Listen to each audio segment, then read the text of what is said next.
this is a great opportunity. I will say if you're looking for to have your own business, to have your freedom. So people say, what do you love about this is the freedom. I would say if you could do about dollars a month on leads, you can do well. They want to be their own bank, but then at the same time they understand. So I tell them, I say, well, in order for you to be your own bank, it's not going to be overnight.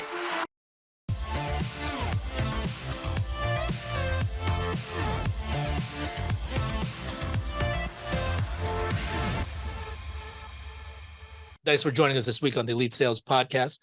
I'm very happy to be joined in studio. Clifton Henry, FFL Generational. John Baccaron. How are we doing? With FFL Elite Syndicate.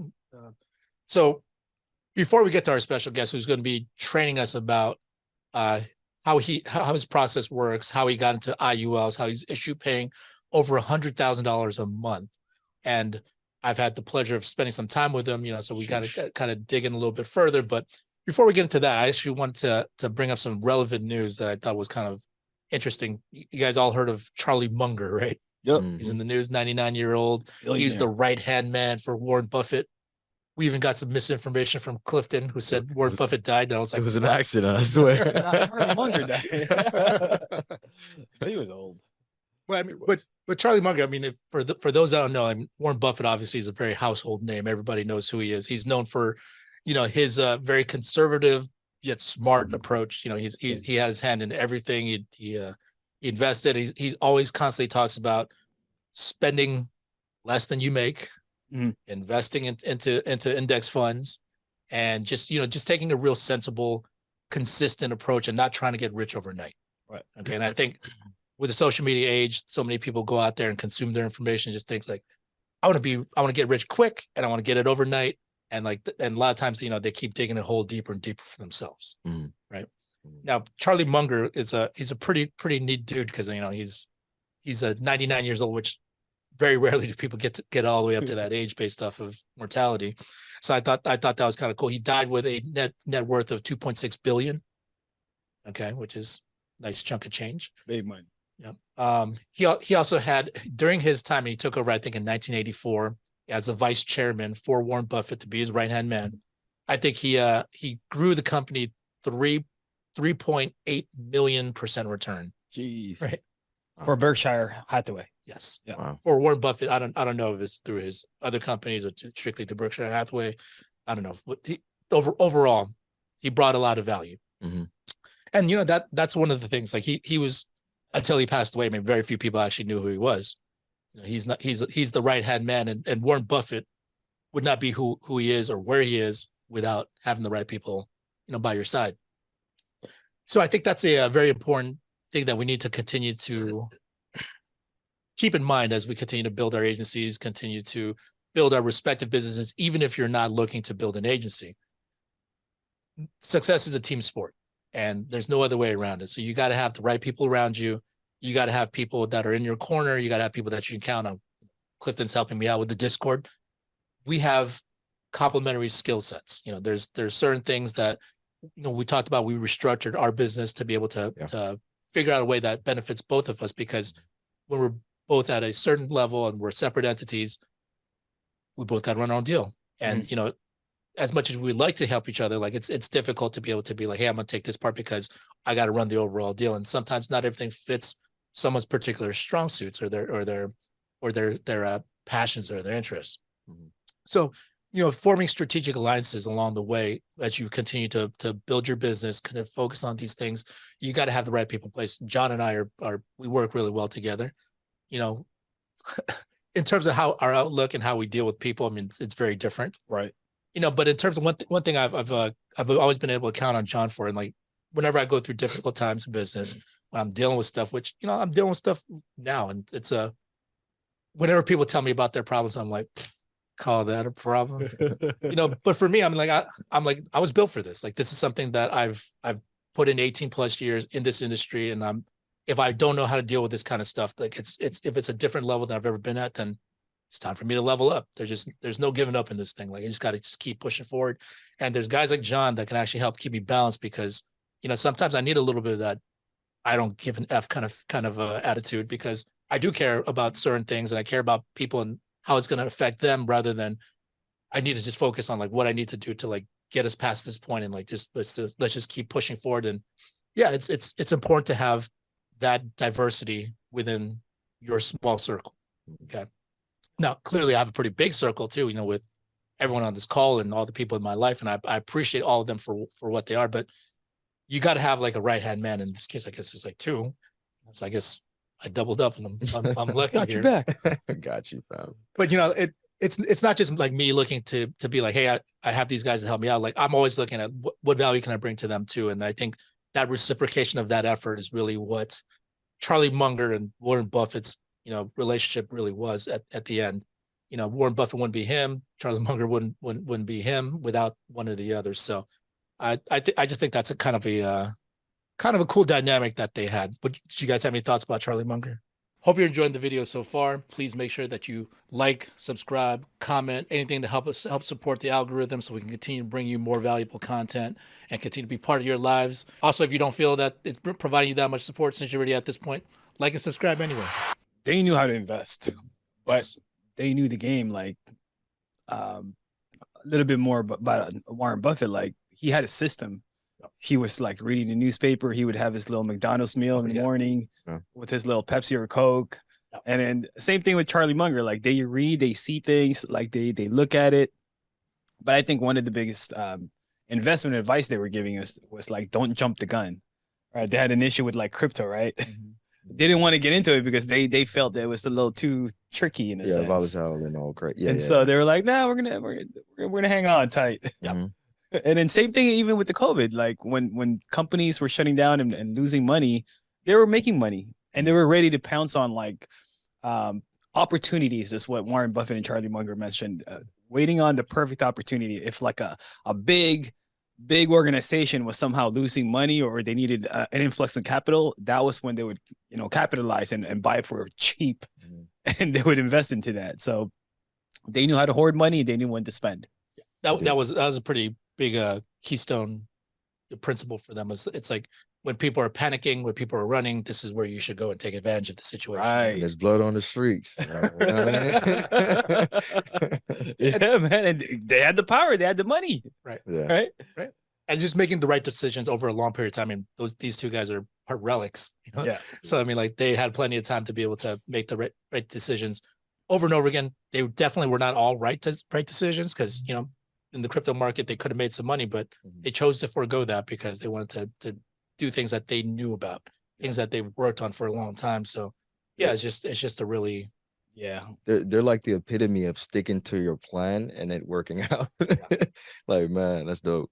And then they had such a big influence in the financial sector. Like, I don't know if you guys remember the banks falling out, right? With the New York Signature Bank, I think, and the Silicon Valley Bank.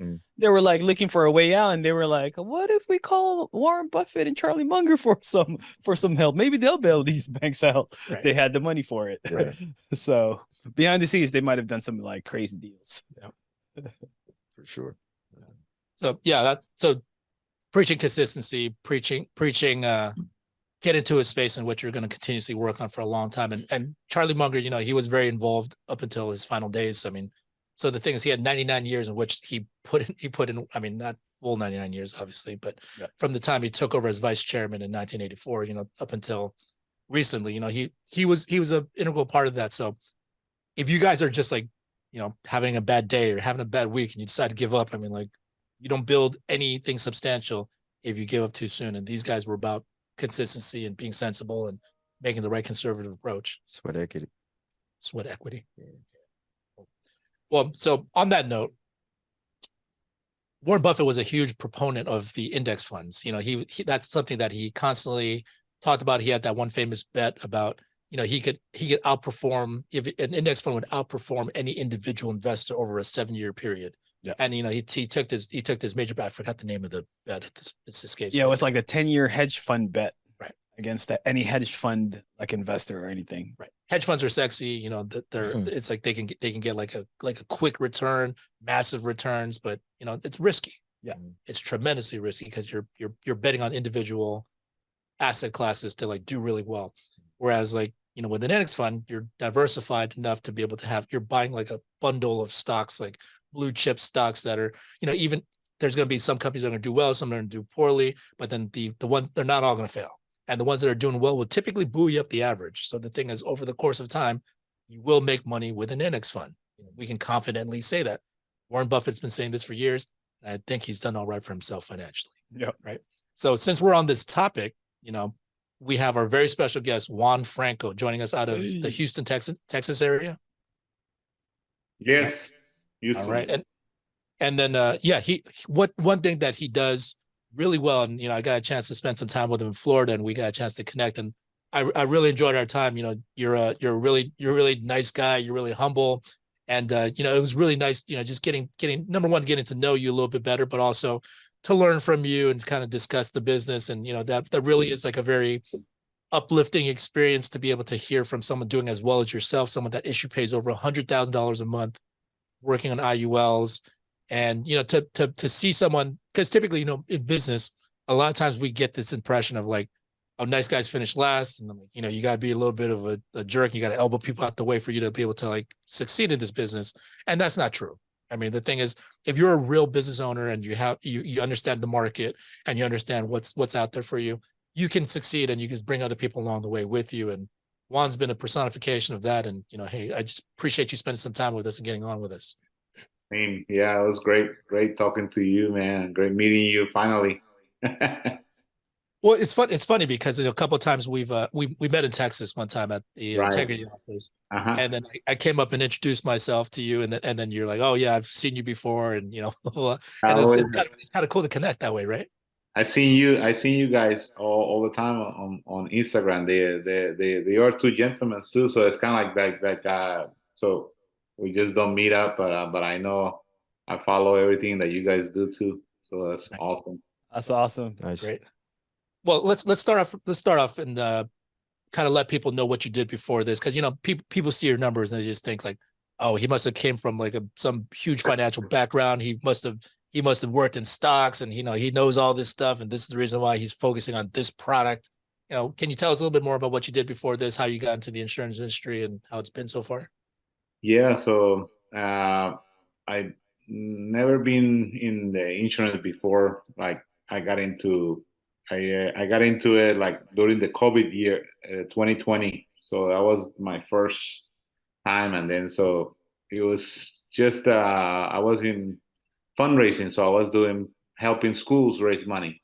That was my background. So for 27 years, I helped schools raise money. I was selling cookie dough. So you ever bought any cookie dough? Yep. Mainly in Texas, it was us. And then but mainly just during the COVID, since it closed, then all the schools were shut down, and then that's kind of when I started to look for something. I thought I was going to be doing it part-time when I first started, but since I started, it looked like pretty promising, that you could go out and sell, and there's no inventory, and I was used to making a good, decent early six-figure income, like 150, 200, but I didn't know the potential to make so much here. And then so I've been in sales all my life. That really helped me, and I've been in business. So the business mind, I think that helped me a lot, that I needed to spend money to make money, because I knew that is the most difficult part for people that are come from pay. They're used to getting a paycheck, and so they don't know they need to invest money to make money. And then so I know that's pretty hard. But for me, it was simple. I started investing right away on leads, and got out, and very disciplined. I always say, you have to be in this business, you have to be the best boss to yourself. Like if you're a good boss to yourself, then you're gonna do real well, because this is your business. And if you don't manage it, then no one else will. And that's pretty much when I started back in college selling books door to door. So I was one of those college students that went out and sold books door to door to pay my way to school. And because of that, I learned how to work hard, how to have a mental positive attitude, how to talk to people. There's two things in sales to make a sale. You have to be likable and you have to be trustable. So like if the people like you, they trust you, they're gonna buy from you. And then so that's the basic things on sales. So if anybody thinks that they're smarter than the other people or they do, you know, people figure things out very quickly. And then so I feel like that's helped me a ton. But as far as like I feel like anyone can do what I do and more because I've seen this year especially I've seen like people going through 150 200,000 in sales, so it's kind of like it can be done. Yeah, Yeah, and I agree. I think anyone can do what you do, but not everyone will, and not everyone right. figures out the right steps first. And if we just take a step back, I was listening to your on another training this morning that you did. That was excellent. If you guys want to go back and catch it, familyfirstlifeschool.com, you can actually watch Juan's entire presentation with the screen, him running the illustration, him breaking everything down to John Gavin. I mean, all of that was covered. So you can go back and actually watch his entire actual presentation method, right? So, but you mentioned that you do everything virtually and you do everything through Zoom now. So you're 100% virtual. So that's a great resource for agents to be able to use if they don't want to go out there and drive and, purchase leads and do all that, but you built up to this point. You didn't just start off that way, right? How did you Right. start off in the field here? Yeah, in the first uh, when I joined FFL, there was I don't think there was hardly any virtual, not at all. So all I heard is basically you go set up your appointments. Monday and Thursdays were the day that I dial, and it was making appointments. So I follow. That's one thing that I know. People that been through this before me, like Albert, they already know what they're doing. So why try to reinvent the wheel? I just needed to follow their guidelines. Like they told me, hey, wake up at this time or whatever they told me, I was gonna do it. And I say, this takes, don't look back for 3 months. So I was like, I won't look back for 3 months. Don't take vacation for the first year. Guess what? That was the hardest thing that I had. I love vacationing, taking a break, going to my home country or someplace, and that was the hardest thing because in fundraising I had always 2 months of no work because the schools were closed. Right. So it was, and so I didn't take a break. So that was one of the hardest things. And then so you gotta follow whatever Albert or whoever is the leader selling is like that. They're saying, hey, if they're successful and they're doing it, I'm doing it. I'm gonna do that because that's the way that they're telling us that that's the path. And you have to be very teachable and very coachable in this business and in any business, I would say. So when you were in the field, I mean, what type of leads were you working? I mean, were you doing final expense, mortgage? I started working just like everybody else at that time. It was final expense, and it was all final expense pretty much. I was buying the leads and making my first day. I made $500, and I only made 3 appointments, and real bad appointments. And at the end, people didn't. They were not there, and then the person that was there, I begged him to just let me do the presentation, so I Nice. could go through it. So that was pretty much my first day, and then I called Mike Strode, who told me, "Hey, call me, I will help you." I didn't even know who Mike Strode was at the time. Somebody else recruited me, and then I told me, "Hey, call Mike Strode." So I called Mike Strode after I left the home. He says, "Oh no, you need to call me during the inside the home." I said, "Oh, okay." So the next day I did it. I made the appointment. I had 6 appointments, and it was better.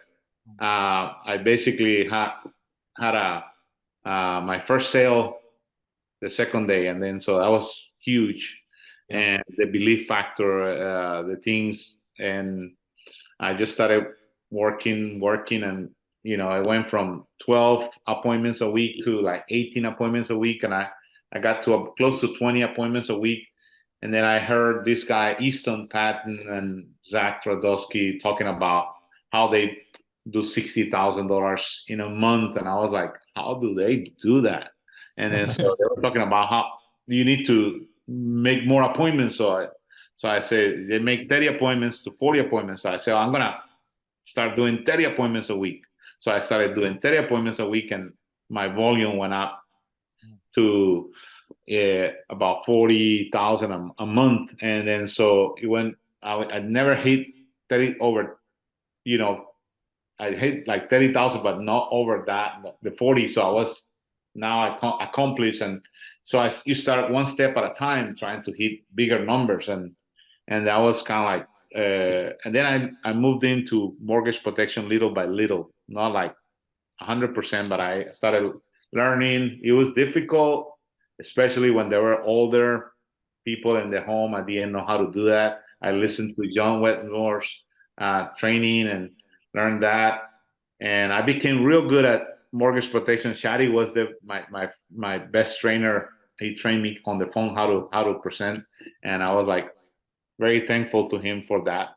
And then so I started selling. I had over $60,000 month doing that, and then I was moving into IULE, which is kind of like the first thing that I learned about. So it was like Mutual of Omaha, IULE, and then I was doing mortgage protection with that.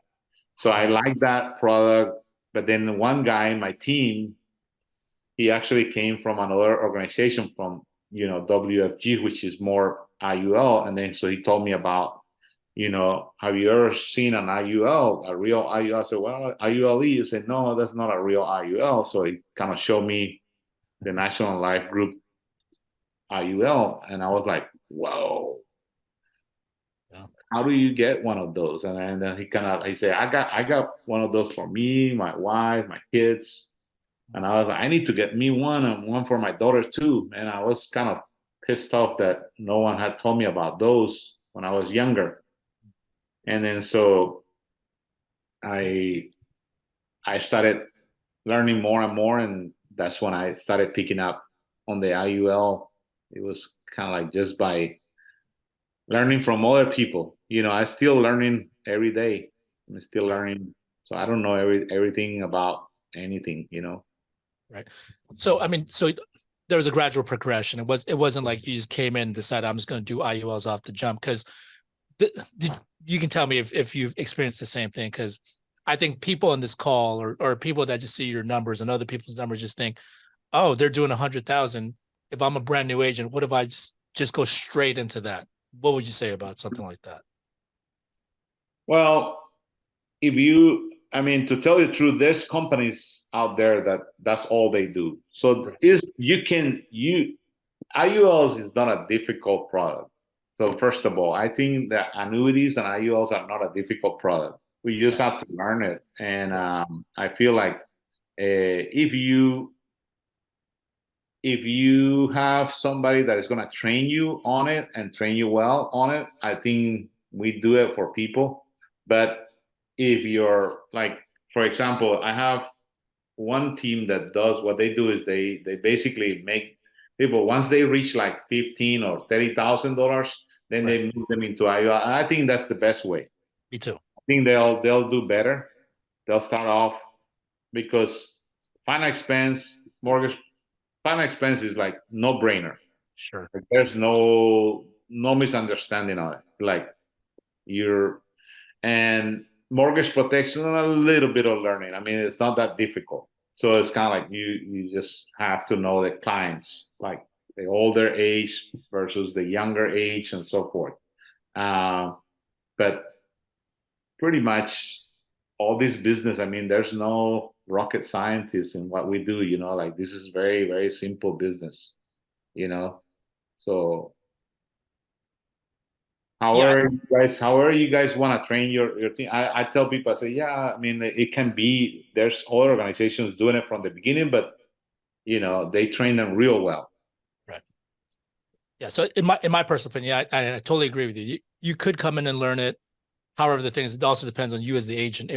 What your financial situation looks like. If you're trying to learn on the fly how to do IULs and that's your first thing without any basis of experience, like it's going to be a rough go for you. Because the thing is, just doing the application is a little bit more complicated than doing the final expense application. So the thing is, Juan's perfectly correct on that. It's just like it's simple and straightforward. It's like, you're going to die. Do you have life insurance? Take care of your funeral? Yes or no. And then if you don't, let's see if we can figure out a solution. Now, if you add in all these additional variables, like how much is your mortgage, and how much do you want to put aside for this, and here's how the non-guaranteed looks, and this and all this other stuff, you'll probably be overwhelmed as an agent. So I was talking to Zach Twardowski about this too when we were out there in Florida, and he did mention the way that he's experienced the most success that he's seen from his experience is that an agent starts writing and gets up to 15,000, 20,000, and then they'll introduce IULs into the portfolio. So the thing is, me personally, I would say, take it one step at a time. Plus the thing is, it never hurts to have that little bit of extra base, because when you get to the applications, it's going to be so much easier because it'll make a lot more sense along the way. Yeah. So Pay quicker. You get paid quicker on final expense, mortgage protection. I mean, like if people are in a hurry to, because on an IUL, it does take sometimes 20 days to get something paid. Like I remember when I first started IUL, I'm glad that I had money in the bank, because the first 2 months my issue pay sucked. I went from writing like 30, 40,000 to like 15,000 or 10,000, and then my third month showed up at 175,000, and it was Wow. kind of like, whoa, okay, this is cool, Right. this is great.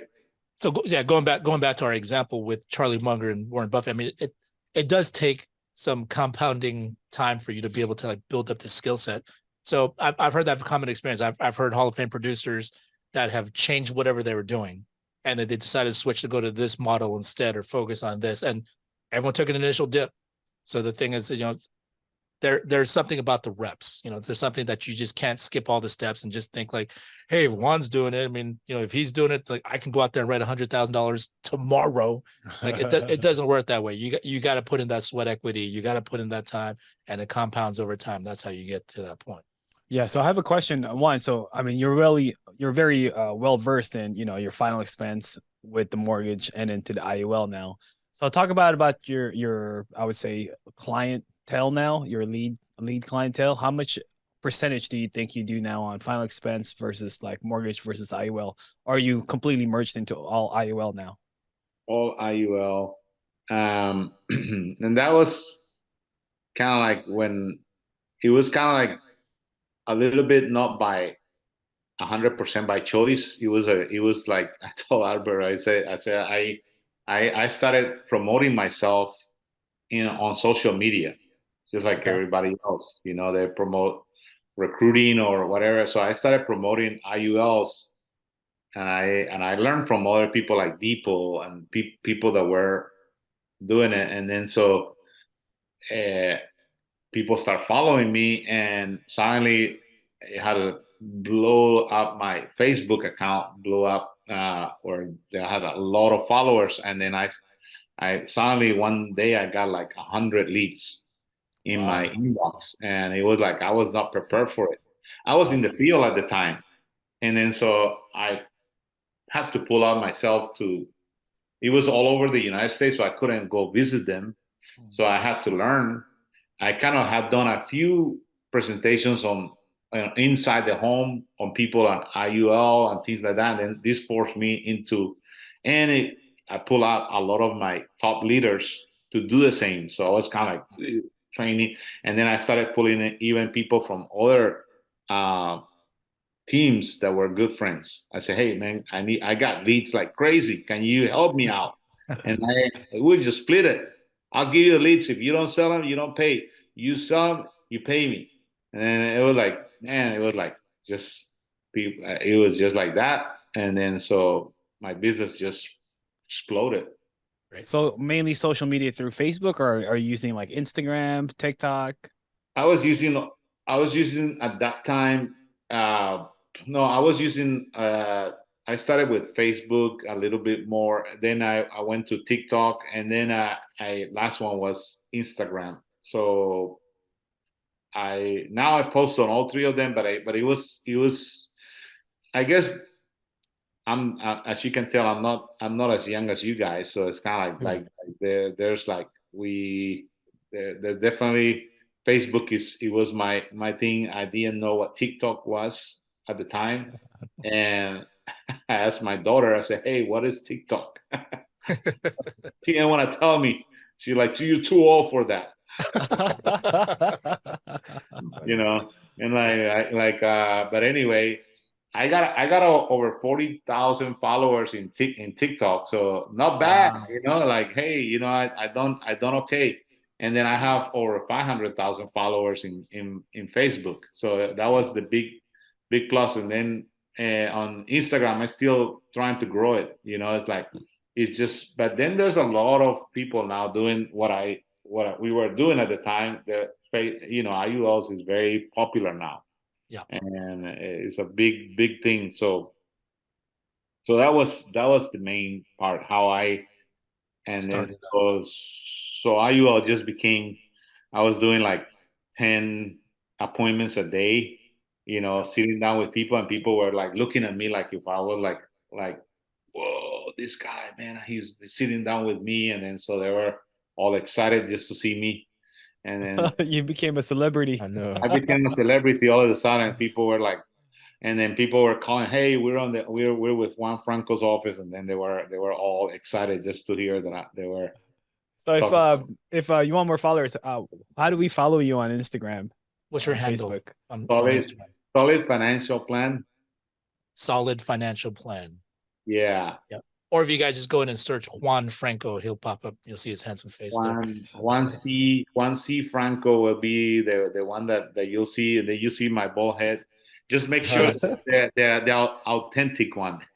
Yeah. There's a couple. There's a bunch of ones that are have tried to create. If they don't Oh, have like you're that so many famous. followers, You're so famous that you have knockoffs now. You got I people know. trying to pretend to be. All right, I see you. I see you with the headpiece, right? Yeah. Very Yeah, famous. exactly. Yeah. So Well, if we can just drill down this a little bit more. I mean, there's a lot of people that are just curious as to how you get your leads and how you get started with it, because, you know, for a lot of agents, I mean, let's face it, some of them are cheap and they Yep. don't want to spend money on Yep. leads, or some are afraid to spend money on leads, or some just don't have the budget to start. So what made you decide to like start marketing yourself on social media? Like, were you just like, hey, I'm good looking, I'm gonna start putting it out there? Like, what was your inspiration to be like, hey, I'm gonna start putting out content, not knowing what's gonna happen with it? you know, if I had the looks of this guy right here, the looks of this guy, his name is Clifton? Brower. Who? Brower.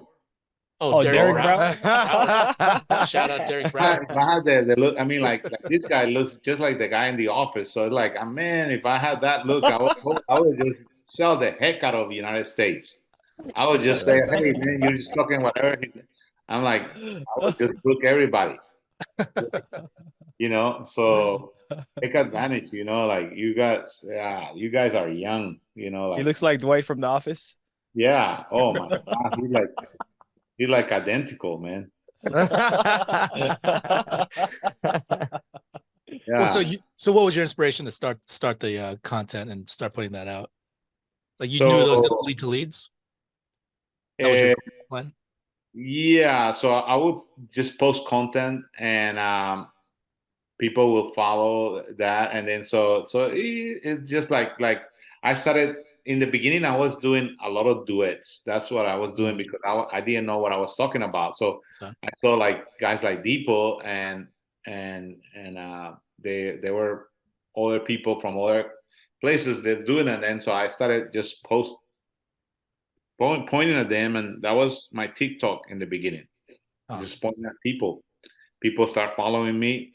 They were good, and then I started doing some of my own, and then so it was just, but just creating content. I like right now I see like one of my agencies from Haiti, and what she did, she started posting things in her language, Yep. and she gets clients right now.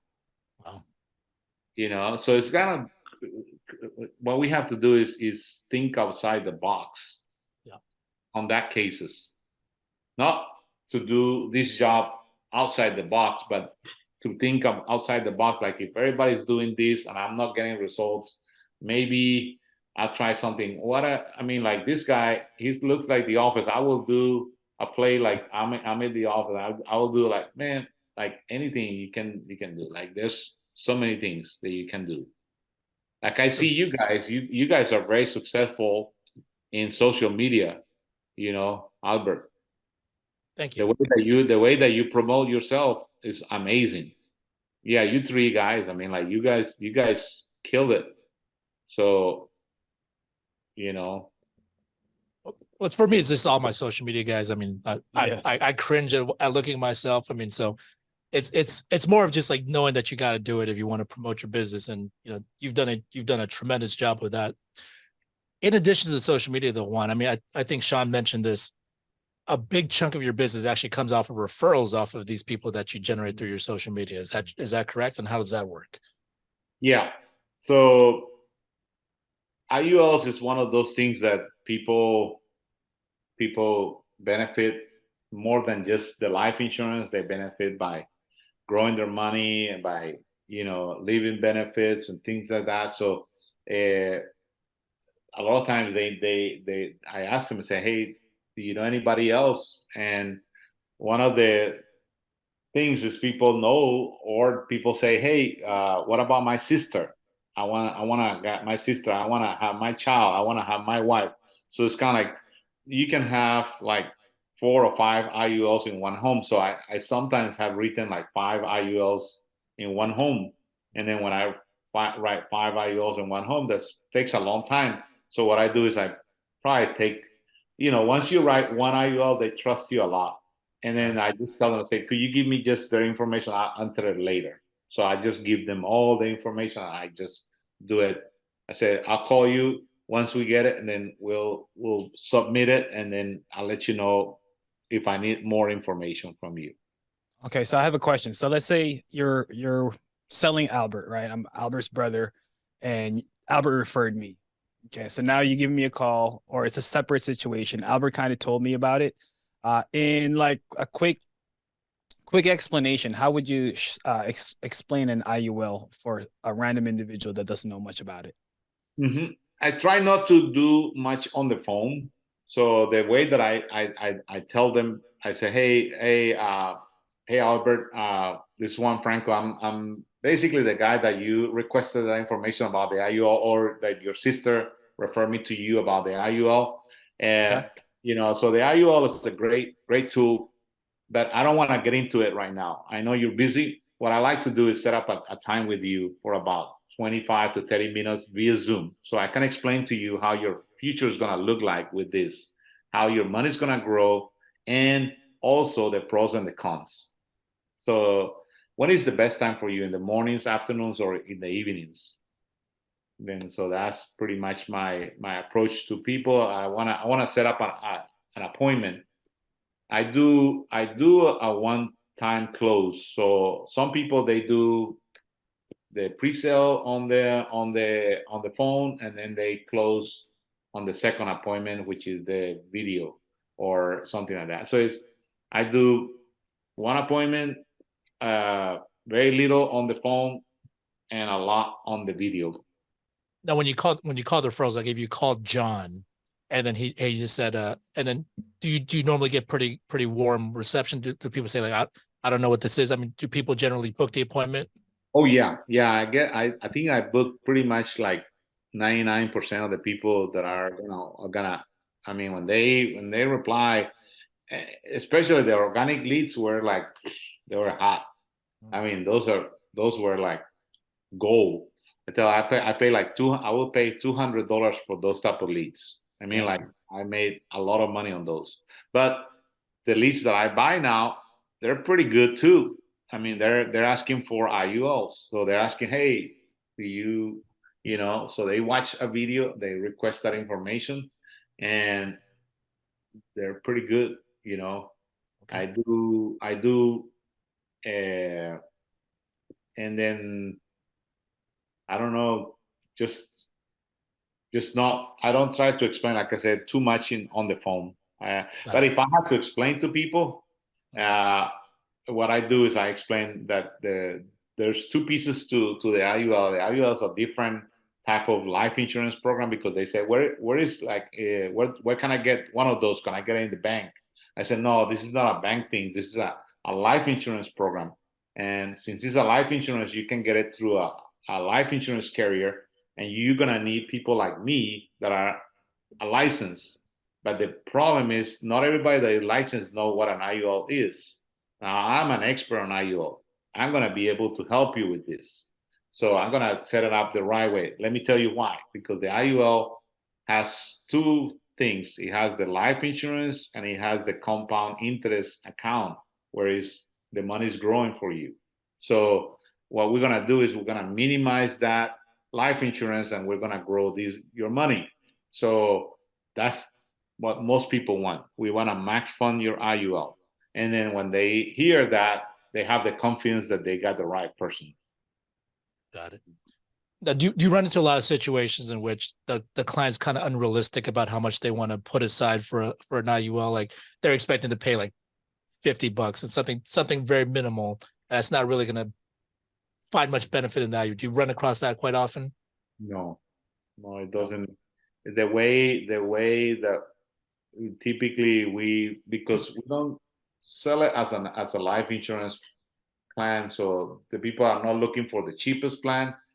They're looking for what is the amount of money that they can put towards retirement or towards doing this. And then so when we set that up, they're typically, most people, I say, hey, what's the minimum amount that you could do per month and what's the maximum amount that you could do per month? And then people throw in anywhere from $100 minimum. I never hear anybody done that. And then the maximum is basically sometimes 3,000, 5,000. Wow. And then some people, they say, I have 100,000 lump sum that I want to put into the IUL. Can I do that? And I say, what about the monthly? How much can you do? And if they say, well, I can do, $3,000 a month, then I said that will work. We can put the $100,000 and then we can put $3,000. But if they say, I just want to put $200 the rest, and I said, no, that won't work. And then I can show them how it will work, and I break it down into 5 yearly payments. So I say I can put 20,000 every year, and I can make your IUL beautiful, and you will have an IUL that is paid for after 5 years. Yeah. Right. And then some people go for that. Would you rather do the IUL on those type of clients or an annuity? Sometimes depends on because sometimes they're trying to have like access to their money. Like if they say that's one of the main things that I like to do is I want to have access to my money early on. So I say, okay, so annuity probably won't be the best thing for them. And then but if they're saying, the most important thing is for me to compound and grow my money, and how long, so yeah, annuity is probably better. Okay. Now, what's your average annual premium for one of your IUL sales? $500 a month is basically like $6,000 is probably average in our. Yeah, I would say that's about right. And what age range? From young to old, or you have a It target ranges market? from little kids, like little kids to basically I written for older people like me, like 60 years old something like that. You can write it, but then the problem is they need to understand that they're writing it also because of the life insurance. Life insurance is very important at that moment. If they're trying to just grow their money, I say, well, this is not the best growth pattern for you because you're basically paying a lot for life insurance at that moment. So, but the average, I would say, is between 35 and 45, I would say. No, and if we could just role play really quickly. So, I mean, people, if you guys want to go back and watch Juan's entire IUL presentation, it's on familyfirstlifeschool.com. We put it in the chat, but if you could just run through it up to the part where you ask how much money they want to put aside or how to structure this deal. I mean, if you can just do that for us, and I'll just be a guy that's just kind of irresponsible. So, all right. So you go ahead and we started the presentation. I'm on. We booked the appointment. How do you start? Okay, you want me to go through? You can present to me. Yeah. To present to you. Yes. Sure. So Albert, let me ask you this: how many kids do you guys have at home? Probably like 3. 3? Yeah. Kids at home. Okay. How old? They're 5, 7, and 9. I said, okay, Yeah. perfect. And do you work for a company right now? Or you work for yourself? I work for a company. For a company. Okay, perfect. So you guys have any type of benefit like 401ks, things like that, or retirement plans? Yeah, I think we have a 401k, but I mean, I don't really contribute very much to it. I don't think it's really done anything. Okay, yeah, I hear that. And then what was the main thing when you requested that information about the IUL? What was the main thing that you were looking to accomplish? I want to be my own bank. I mean, it sounded really cool. I saw that. I'm like, Yeah. why borrow from the bank? I can be my own bank. Right. Okay. Perfect. Yeah. So a lot of people they like that part. And so what I like to do is I'm gonna share my screen with you, and then I'm gonna show you kind of how that will work for you. Is that okay? Sure. Okay.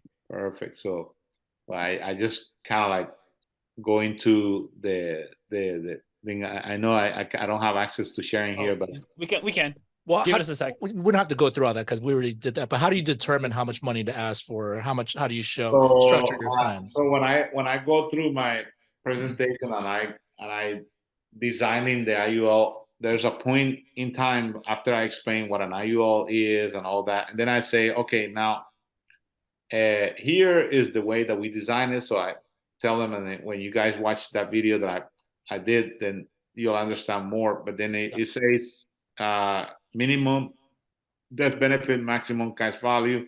Then I say, okay, now based on your budget is what we're gonna decide. There's some people, and I usually mention, I say there's some people that like to put like $300 per month.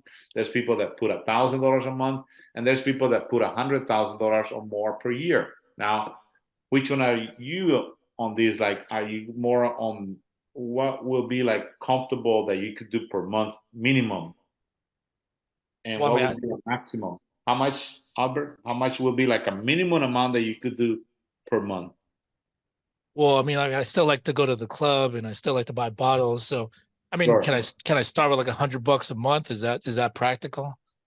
Yeah, and if you're like if you're 30 years old, I say yes. If you're 50, I'm gonna say no, not quite.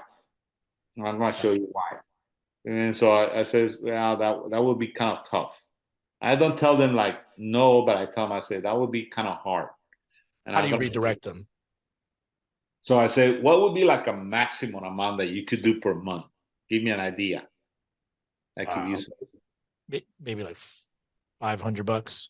500. So what I do is I'll design it for 500 and I'll show them what a 500 would look like for them. I always show them the bigger number on how that would look. That usually appeals to them very much, and they're willing to now sacrifice a lot of stuff, and they're willing to kind of like, hey, yeah, I wanna do this. She said, would you like to start at 100? I mean, at 200 or more? And typically say, yeah, more. They're like, yeah, I wanna be like the one that you just show me. Right. But I guess in your scenario, you don't run into too many irresponsible guys like my character I was just playing, not actually me, but you probably Yeah, don't run into that because I we guess don't run because of the leads. The leads that yes, are generated are more for people looking to grow money. To they want to be their own bank, but then at the same time they understand. So I tell them, I say, well, in order for you to be your own bank, it's not gonna be overnight. It's yes. gonna have to be like a building over time, especially if you're doing just monthly. Now, if you want to be your own bank and start drawing out of money early on, you can. There's people that put 100,000 and they can start making drawing money after 31 days. You know, So that's something that we can do too. So in order for you to write 100,000 a month plus in for IULs, what's your budget for leads? How much do you spend monthly on leads? Yeah, that's something that I will say if you could do about $4,000 a month on leads, you can do well. And Four to $5,000 and then I hear like people that do 100,000 in like mortgage protection, they spend over 10,000. You know, like I was one of those. the 100,000, just to clarify, is that an annual premium or in target premium? In annual premium. Annual premium. But then, yeah, we talked about this at the meeting too. I mean, because the premium's so high, it doesn't the Yeah, you the don't target get paid premium as doesn't get much. that big I of a mean, like I would say when you see volume like people that are writing IULs and you're kind of like, oh my God, they did 200,000. They're not getting paid 200,000, but we're getting paid. If you get paid half of that, that's pretty good.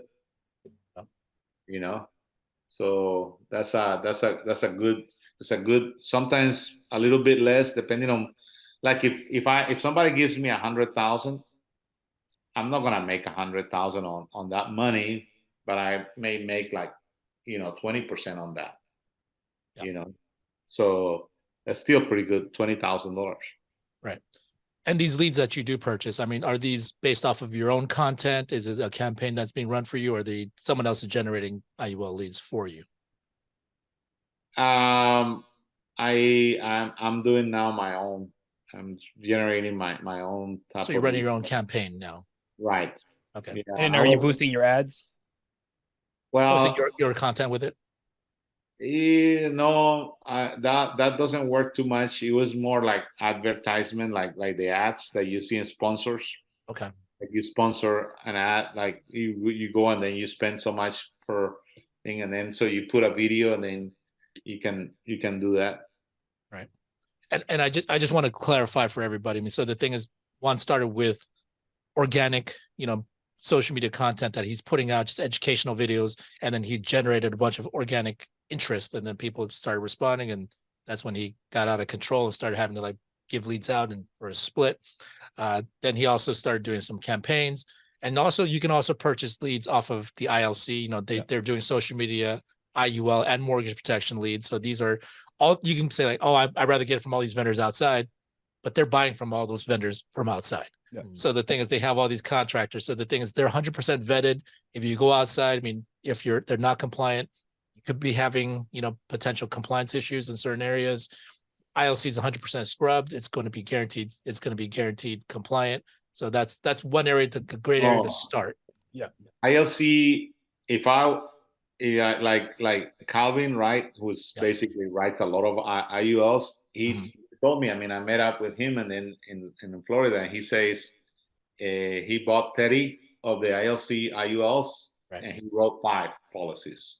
Wow. So those are very good leads, and they're Yeah. $30 a piece, which is not a bad price. Yeah, I just checked on it this morning too. They go quick though, so that's the only thing. So Just check throughout the day. They keep refreshing, checking. keep adding more. So But if the you'll people buy get the more, fresh ones. yeah, they're gonna. I mean, Sean Mike is really promoting IULs now, so I think they're gonna start putting more and more leads into it. Right. I know every organization also has, like, like under Grady, they got IUL leads. Under Zach Podolsky, they got IUL leads. So every organization has kind of like I'm pretty sure Andrew Traylor has some, and then so everybody has access to some of their own type of IUL. So if people are wanting to buy, there's plenty of places to buy. Right. You just don't buy just from the first person that you meet up, and then they'll tell you, yeah, it's a great IUL, and then you're paying $80 a piece, and they're not any good. Right. Yeah. So yeah, there's a bunch of different options out there. So the thing is, Juan has given us his formula that works for him. He's got a different level of experience. He's got a different work ethic. All of you have to keep that in mind. Where you're at is not where Juan is at this point. So keep working at it, figure out the formula that works for you. You have the basic framework in which you can try to operate under. So speaking of Calvin Wright, he's actually a new integrity partner. He's actually coming on next week. So we will have a chance to interview him and learn more about IULs from his perspective. So Juan, any last bit of advice for any agents out there that's, maybe looking to get into this space or just struggling a little bit? What would you tell them? I would say just this is a great opportunity. I would say if you're looking for to have your own business, to have your freedom. So people say, what do you love about this? Is the freedom that I have. And with that freedom comes sacrifices. So that means I have to manage my own schedule, and so discipline comes to play in this big time, just like anything else. So just think about, that if you're a good employee, and you're always very disciplined, you are always like, if your boss told you to be there at 5 o'clock in the morning, you were always at 5 o'clock in the morning, then why not do it for yourself, this is your own business. So it's kind of like you need to create something that is very structured. So whether you start working at 9 a.m. and you end up at 10 p.m., that's your structure, then that's your structure. But if you're working part-time, you need to structure something that you need to follow. So you need to be a part-time all the time, not a part-time some of the time. So it's kind of like, that's a mistake that everybody makes. Like they say, I'm a part-time, but then they're really not a part-time. They're part-time some of the time whenever they want to. And that's kind of like very different. I've seen people that are part-time and they do extremely well, but they're part-time all the time. They know when they're making the calls, they know when they're doing it. They're doing about $20,000 to $30,000 every month. So you can do that on a part-time basis. And then there's people that will become full-time, just like me. Like I quit my full-time and went this way all the way. And people will do that all the time in this business if they do it the right way. So I would say just keep listening to all the big producers around you.